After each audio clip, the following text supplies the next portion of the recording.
আজকে আমি বানাবো ফুলকপির পাতা ভাজা। প্রথমে পাতাগুলোকে ভালো করে বেছে নিলাম।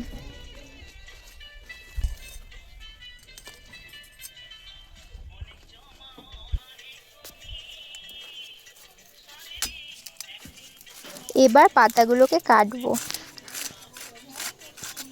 কাটা হলে পাতাগুলোকে পরিষ্কার জলে ধুয়ে নেব।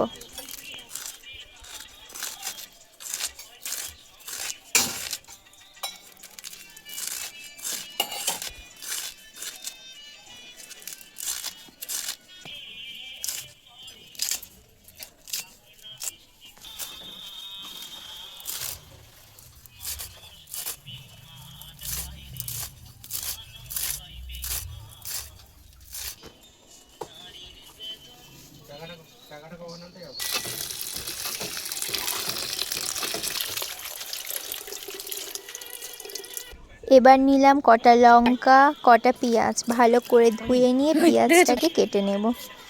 লঙ্কাগুলো মিডিল দিয়ে চিড়ে নেব।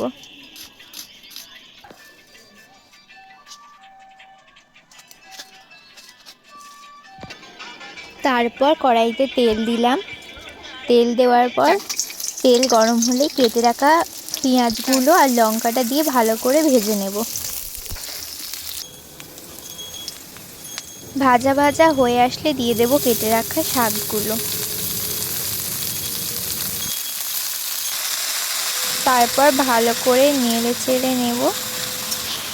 দিয়ে দেবো স্বাদ মতো লবণ, সামান্য মাত্রায় হলুদ দিয়ে আবার ভালো করে নেড়ে নেব। কিছুক্ষণ পর ওটাই ঢাকা দিয়ে দেব।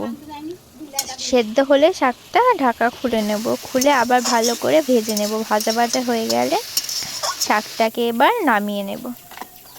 তৈরি আমাদের ফুলকপি পাতা ভাজা। দেখুন কত টেস্টি।